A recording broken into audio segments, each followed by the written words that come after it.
¿Qué viene ahora con la situación de Pedro Castillo?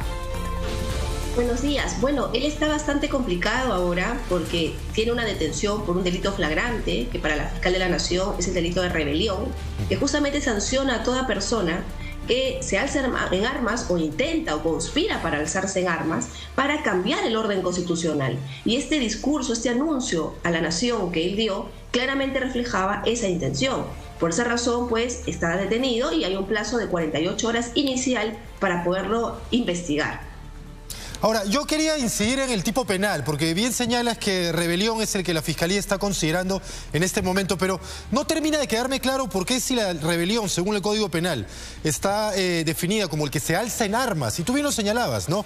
Pero no señala en ningún momento, no dice en ningún momento, o el que intenta alzarse en armas, ¿no? El que se alza en armas para variar la forma de gobierno, de poner al gobierno, etcétera, etcétera, puede tener una pena privativa de libertad no menor de 10 ni mayor de 20 años.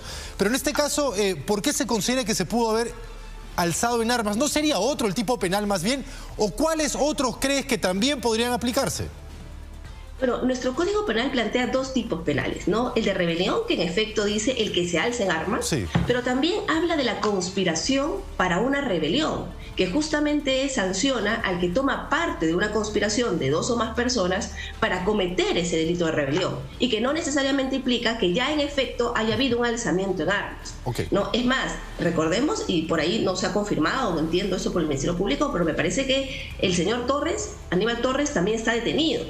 Entonces, eventualmente la fiscal lo que está buscando, por eso ella dice ahí en el acta de detención, ¿no?, que la imputación inicial, preliminar, llama, es el delito de rebelión, pero que eso no implica que luego pueda perfeccionar, ¿no? Pero además, por otro lado, también hay que tomar en cuenta que los delitos, para ser sancionados, no necesariamente requieren que en efecto ya haya ocurrido el resultado. Por ejemplo, para sancionar un homicidio no necesito que la persona haya muerto. El intento de homicidio también se sanciona como tentativa en nuestro país. Y esa también podría ser otra fórmula a la que la fiscal de la Nación podría recurrir en este delito de rebelión respecto al presidente Castillo. Ahora, Romy, se sabe ya que antes o cuando él estaba haciendo su anuncio estaba acompañado de Aníbal Torres y de Betsy Chávez. En este caso, ambos personajes no podrían también ser acusados de conspiración, porque en realidad él no estuvo solo, es decir, tuvo sus ayudantes, él es el protagonista, pero tuvo las personas que estaban con él. Así es, yo creo que aquí la fiscal está en este momento perfilando cuál va a ser la imputación. Ojo que ella tiene que darle prioridad al tema de los que están detenidos, por el tema de la flagrancia, porque el tiempo corre y máximo tiene 48 horas para poder resolver la situación final y ver qué es lo que va a hacer, qué procedimiento va a seguir. Y claro, eso también es otro tema, porque se trata de un expresidente de la República, en este caso concreto, pero en efecto, ella podría incorporar a más personas. Y ojo, no solamente está la señora Betsy Chávez, está también los otros ministros que integraron el gabinete, cuya situación habrá que definir de manera concreta. Algunos deslindaron rápidamente y dijeron, no sabía esto del golpe de Estado, esto es nuevo para mí, renuncio. Pero hay otros que no, entonces va a tener que hacerse una evaluación de todas las personas que podrían haber participado en este acto. Romy, como bien señalas, el tiempo va corriendo, 48 horas te da la flagrancia como para mantener detenido al presidente de la República. La Fiscalía, siguiendo el orden, debería de solicitar primero preliminar y luego preventiva, o puede solicitar directamente una prisión preventiva si cree que hay elementos que así lo justifican. Y en ese marco, ¿qué protecciones legales tiene Pedro Castillo como expresidente? Bueno, la Fiscalía puede de frente pedir un tema de prisión preventiva ante el Poder Judicial, porque si considera, pues, que hay un riesgo real de fuga y tiene todos los elementos para acreditarlo, ¿no?, acá ha sido evidente con el anuncio de la Nación, podría hacerlo. El asunto, como bien indicaban, es que acá hay un tema de algunos privilegios que tiene un ex alto funcionario hasta 5 años después, en el caso de los expresidentes de la República, de haber ocupado el puesto. Y eso va a tener que ser definido por la fiscal, porque en principio este señor tiene el privilegio de la inmunidad, el privilegio del juicio político. Es decir, el Congreso tendría que levantarle la inmunidad. Sin embargo, pues vamos a ver cuál es la decisión que toma la fiscal de la Nación, porque hay que ver cómo interpreta las normas, qué es lo que plantea se debe hacer respecto a este caso concreto donde hay flagrancia. Es la primera vez, creo yo, donde se detiene a un presidente en flagrancia. O sea, ya no hablamos de delitos, ya no hay discusión del 117, de si puede ser procesado o no. Eso ya no, porque ya no es presidente. Pero el asunto es que acá se presenta otra situación nueva. Detención en flagrancia de un presidente de la República. Entonces vamos a ver cómo procede ella. De momento lo ha sacado a la prefectura y lo ha llevado nada más y nada menos que a Barbadillo, que es un penal, ¿no? En principio eso es algo que la norma tampoco contempla, ¿no? Porque se entiende pues que debe estar en un lugar transitorio hasta que se defina su situación. Pero por ejemplo, aquí entiendo que esa decisión se ha tomado por razones de seguridad también para el mismo señor Castillo, ¿no? Entonces todavía es muy prematuro. Vamos a ver cuáles son los pasos decisivos que da la fiscal de la Nación en estas 48 horas que tiene el señor Castillo para que se defina su situación. A ver, Romy, y en el caso de la familia, bueno, en realidad no sabemos dónde está la esposa, dónde está la sobrina, dónde están todos ellos, pero ¿qué podría pasar también con los miembros de su familia? Definitivamente ellos van a estar mucho más complicados porque no tienen ningún tipo de privilegio ni inmunidad. Sin embargo, no por ser familia automáticamente puede decirse que son responsables de este acto concreto de rebelión que viene investigando la fiscal. Claro que no. Sin embargo, en tanto ya no están en Palacio, va a tener que revisarse también la situación procesal que tienen en sus actuales casos por corrupción, por tráfico de influencias, por colusión, ¿no? Porque allí, por ejemplo, el caso de la señora Jennifer Paredes, ella indicó que su domicilio, en donde iba a reportar, o el que reportó al juzgado, era Palacio. Pero claramente eso ya no puede ser. Ella tiene que informarle al juzgado cuál va a ser su nuevo domicilio.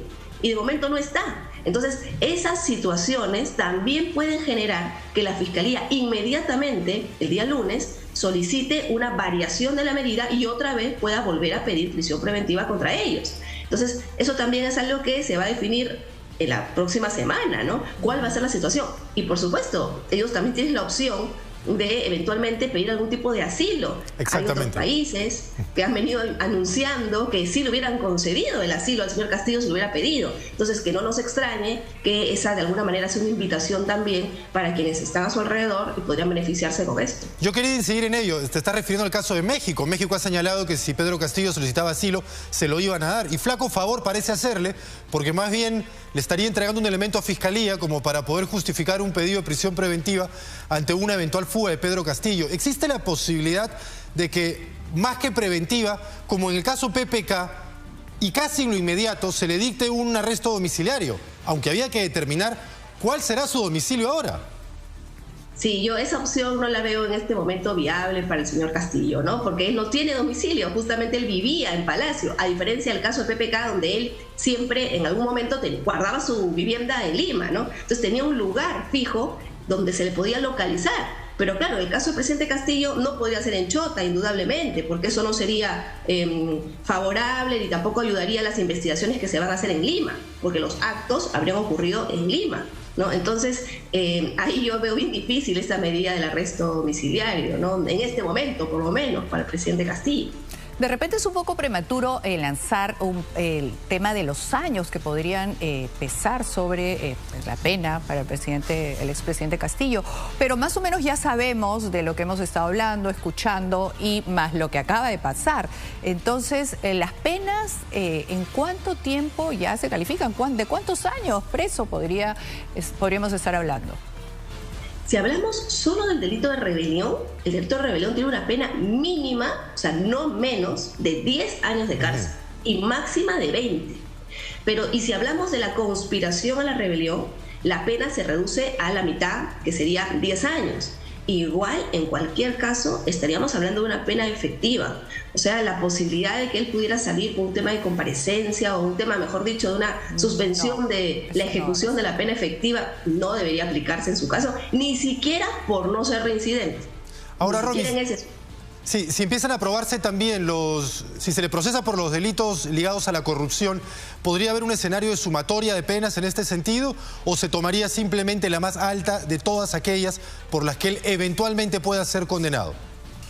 No, tiene que haber en su caso un tema de sumatoria de penas porque son hechos diferentes y eso da lugar a lo que en el Perú se llama un concurso, ¿no? Un concurso de delitos que hace que las penas se acumulen se sumen. Ya no es posible colocar solo la pena del delito más alta. Esto ya se derogó hace varios años atrás y actualmente el Poder Judicial ya ha cambiado esa jurisprudencia y siempre viene aplicando la sumatoria.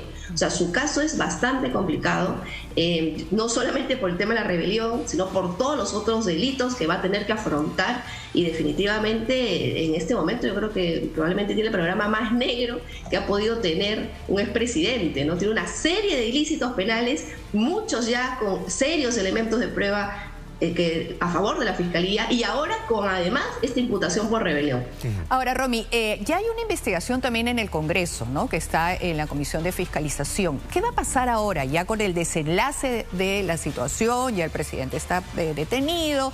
Digamos, ¿esto debería continuar en el Congreso o ya esto no tiene sentido?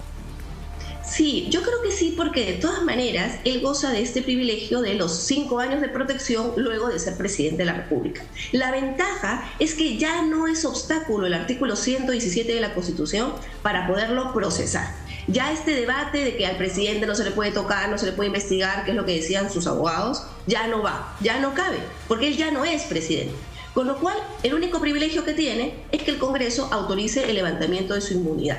Entonces, si la fiscal de la Nación pide ahora el levantamiento de la inmunidad por el delito de rebelión, no vamos a ver qué es lo que ella decide, se le investigaría por ese delito. Pero además el Congreso tranquilamente ya podría pronunciarse por esta denuncia constitucional que presentó la fiscal de la Nación, y podría decir también, miren, respecto de esto, como ya no hay debate sobre el 117, automáticamente se levanta su inmunidad y por tanto procede a la fiscal de la Nación para pedir también medidas de restricción contra el señor Castillo por esos procesos. Y que no nos asombre que el Congreso en cualquier momento también pueda decir, con estos informes favorables que habían por el tema de la denuncia constitucional, que procede el levantamiento de la inmunidad y que la medida de detención, o mejor dicho, el pedido de prisión preventiva, no venga por la rebelión, sino venga por los delitos previos, por los temas de corrupción. Porque ya al dejar de ser presidente, se facilitan todos los trámites para el Congreso de la República. Y a pesar de que las investigaciones en el Congreso continuarán su cauce y que el resultado de las mismas no sea vinculante para Fiscalía sí puede tomar estos elementos para poder enriquecer las denuncias que tenga, ya sea contra Pedro Castillo o contra quienes se encuentren responsables de este acto. Yo solo quería terminar, tú lo mencionaste de pasada, pero yo quiero volver a incidir en ello. La responsabilidad tanto de los ministros de Pedro Castillo, al margen de si son responsables de este delito de rebelión, o de los delitos de corrupción que puedan probarse, porque ellos han seguido siendo parte del gabinete, han refrendado con sus votos una serie de decisiones que tienen también una implicancia penal. Pero también los ministros que eran congresistas, entre ellos, repito, Betsy Chávez. ¿Cabrá eventualmente un desaforo en este sentido, tomando en cuenta que si se prueba que ella estuvo involucrada en promover un golpe de Estado para disolver el Congreso, sería un despropósito que se mantenga como congresista? Por supuesto, ¿no? Porque además no olvidemos que hay 2 tipos de responsabilidades para quienes actualmente son congresistas. La responsabilidad penal, que esa ya va en curso, ya se activó, pero también la responsabilidad política. Y eventualmente aquí el Congreso también podría abrir una investigación por un tema ético y por un tema de infracción a la Constitución a nivel ya político, lo cual generaría la inhabilitación de la congresista en el plano del actual periodo legislativo, ¿no? Que no tiene nada que ver con la sanción penal, que también correría de manera paralela. Entonces sí, yo creo que aquí se pueden activar desde los 2 frentes una serie de medidas contra todas las personas que hayan buscado atentar, que hayan ido contra el orden constitucional, que es pues algo gravísimo, ¿no?, en nuestro país. Muchísimas gracias, Romy, por lo que nos has explicado. En este momento todo el foco está sobre el expresidente Pedro Castillo, pero Aníbal Torres, Betsy Chávez, todos aquellos que estuvieron a su lado en el momento del anuncio, que definitivamente pueden terminar siendo, digamos, culpados o investigados por el delito de conspiración también. Y esto paralelamente se puede ver en el Congreso. Muchísimas gracias por habernos de alguna manera clarificado un poco desde el punto de vista legal lo que va a suceder.